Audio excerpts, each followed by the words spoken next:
बिस्मिल्लाहिर्रहमानिर्रहीम। My dear student, अस्सलाम वालेकुम। आज का टॉपिक है व्हाट इज रिस्पायरेशन। रिस्पायरेशन को स्टार्ट करने से पहले हमें ये समझना चाहिए कि रिस्पायरेशन किन किन ऑर्गेनिज्म में होता है, चाहे वो प्रोकैरियोट से लेकर प्रोटिस्टा, फंजाई, प्लांट्स, एनिमेलिया, ये जितने भी ऑर्गेनिज्म हैं उन तमाम में रिस्पायरेशन का अमल होता है। रिस्पायरेशन हर जानदार के लिए इंतहाई ज़रूरी है। रिस्पायरेशन के बगैर उनकी लाइफ फिर नहीं रहती। तो आइए चलते हैं रिस्पायरेशन की तरफ। रिस्पायरेशन बेसिकली यानी अगर उर्दू में इसका लफ्ज़ देख लें तो रिस्पायरेशन अमल तनफ़्फ़ुस को कहते हैं, यानी सांस लेने के अमल को कहते हैं। तो सांस लेने के अमल क्या हैं, उसका अगर डिफिनीशन देख लें, यानी the complex oxidation reduction process by which food is broken down into simple material with the release of energy at cellular level। यानी अगर उसकी डिफिनीशन हम देख लें कि ये एक एक कंप्लीट प्रोसेस है, एक ऐसा प्रोसेस यानी जिसमें क्या होता है, यानी फूड इसमें यानी खुराक इसमें ब्रोकन डाउन होती है, इसमें मुकम्मल टूट फूट का शिकार होती है और इसमें फिर क्या इसमें कन्वर्ट होती है इनटू सिंपलर मटेरियल, यानी एक आम जो है इनऑर्गेनिक भी कह सकते हैं, ऑर्गेनिक मटेरियल का इनऑर्गेनिक में कन्वर्ट हो जाना, ये इस प्रोसेस में यानी रिस्पायरेशन के अमल में होता है। रिस्पायरेशन क्या है, एक ऐसा अमल यानी एक ऐसा ऑक्सीडेशन रिडक्शन प्रोसेस जिसमें फूड जो है खुराक जो है वो मजीद सिंपलर मटेरियल में ब्रोकन डाउन हो जाता है, उसमें टूट जाता है और ये और उसके नतीजे में एनर्जी जो है वो रिलीज हो जाती है। ये कहाँ पे होता है, सेलुलर लेवल। सेलुलर लेवल का मतलब क्या है, जब हम सांस लेते हैं यानी नाक या मौत के जरिए तो वो सबसे पहले फिर वो लेरेंक्स, फिर ट्रेकिया से फिर नीचे लंग्स में आती हैं। लंग्स में जो है फिर वहाँ पे जो है सेल्स के दरमियान जो है यानी फिर लंग्स से फिर ब्लड में, फिर ब्लड जो है मुख्तलिफ बॉडी के मुख्तलिफ सेल्स में वहाँ पे ट्रांसफर की जाती है। तो ये एक मुकम्मल प्रोसेस है। इंशाल्लाह आगे जो है मजीद इसके बारे में इसके स्टेप्स के बारे में पढ़ेंगे। तो रिस्पायरेशन क्या है कि ये एक क्या है, एक ऐसा प्रोसेस है जिसमें खुराक की तोड़ फोड़ होती है, फिर इसके नतीजे में एनर्जी रिलीज होती है और वो कहाँ पे होती है, सेल में होती है, ऑर्गेनिज्म के सेल में होती है। और इसके अगर दूसरी डिफिनेशन देख लें, यानी the exchange of gases, the exchange of gases between organism and environment is called respiration। यानी ऐसा अमल जिसमें गैसों का तबादला होता है बॉडी के अंदर और एनवायरनमेंट के दरमियान, यानी बॉडी और एनवायरनमेंट के दरमियान एक गैसों का तबादला होता है, ऐसे अमल को हम रिस्पायरेशन कहते हैं। तीसरी डिफिनेशन अगर हम देख लें, यानी क्या गैसेस से क्या मुराद, ऑक्सीजन और कार्बन डाइऑक्साइड का तबादला होना, ऐसे अमल को हम रिस्पायरेशन कहते हैं। रिस्पायरेशन की अगर हम देख ले, सबसे पहले जो काम किया था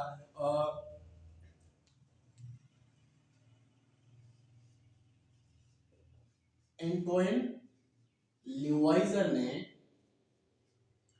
जो कि एक बायोकेमिस्ट्री में इसने काम किया हुआ है।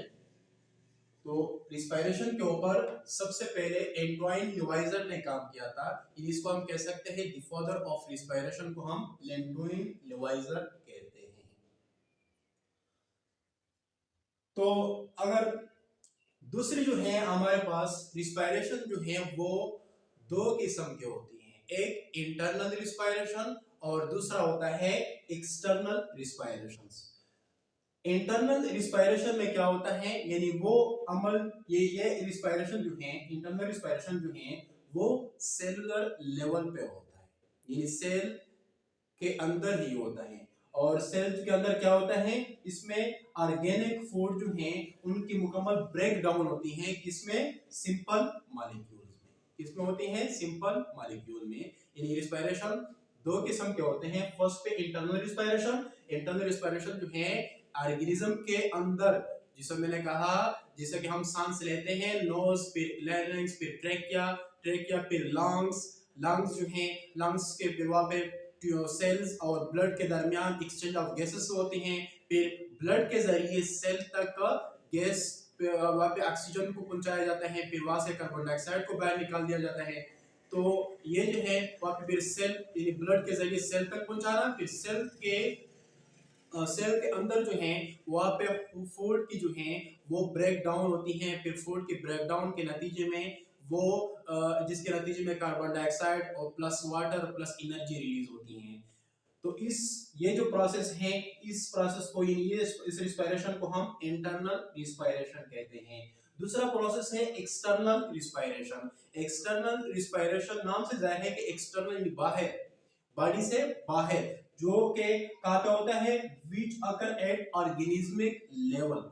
यानी क्या मतलब, involves of inhaling of oxygen and exhaling of carbon dioxide. यानी क्या मतलब, यानी एक्सटर्नल रिस्पायरेशन वो होता है जिसमें हम ऑक्सीजन को एंटर करते हैं, अपने बॉडी के अंदर अपने बॉडी में अंदर लेके आते हैं और कार्बन डाइऑक्साइड को बाहर एक्सीड करते हैं। यानी ये एक एक्सटर्नल रिस्पायरेशन हुआ। यानी रिस्पायरेशन के दो अमल हैं, एक इंटरनल और दूसरा है एक्सटर्नल। एक्सटर्नल क्या मतलब, ऑक्सीजन को हम यानी ऑर्गेनिज्म जो है इनहेल करते हैं, ऑक्सीजन को अंदर लेके आते हैं और कार्बन डाइऑक्साइड को बाहर एक्सीड करते हैं। तो ये हुआ एक्सटर्नल रिस्पायरेशन। यहाँ पे एक और बात है, हमने कहा कि सेलुलर लेवल पे दो किस्म के रिस्पायरेशन होते हैं। एक होता है एरोबिक रिस्पायरेशन और दूसरा होता है anaerobic respiration.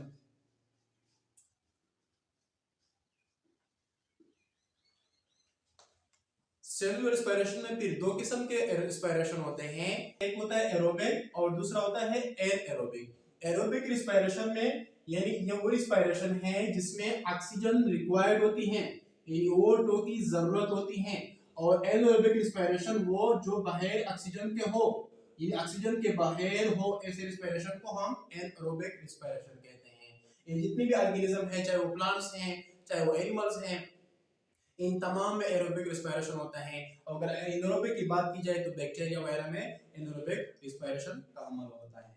Next, importance of respiration. Respiration की जरूरत क्या है, उसकी अहमियत क्या है, वो ऑर्गेनिज्म के लिए कितना जरूरी है, तो आज इसके बारे में पढ़ते हैं। एरोबिक रिस्पायरेशन में जब हम देखते हैं तो वहां पे जो है अमल होता है, ग्लूकोज जब हम खुराक खाते हैं प्लस ऑक्सीजन आपस में मिलके क्या बनाता है, carbon dioxide plus H2O plus energy. यानी जब हम खुराक यानी ग्लूकोज लेते हैं C6H12O6, यानी हम जब ग्लूकोज लेते हैं, ऑक्सीजन क्यों जरूरी है, ऑक्सीजन का काम यह है कि वो ग्लूकोज को क्या करे, ऑक्सीडाइज कर ले, ब्रेक डाउन कर ले, फिर किस में कन्वर्ट कर ले, इन सिंपलर मॉलिक्यूल्स में। यानी ये जो आपको नजर आ रहा है, ये ग्लूकोज प्लस ऑक्सीजन रिएक्टेंट में जो आपको नजर आ रहा है, ये जो है ऑर्गेनिक, ये हुआ ऑर्गेनिक मॉलिक्यूल्स,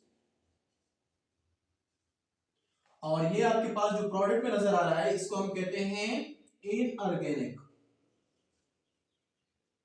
या आप सिंपल में जो हमने पढ़ा यहाँ पे सिंपल मॉलिक्यूल, यानी सिंपल मॉलिक्यूल कह सकते हैं।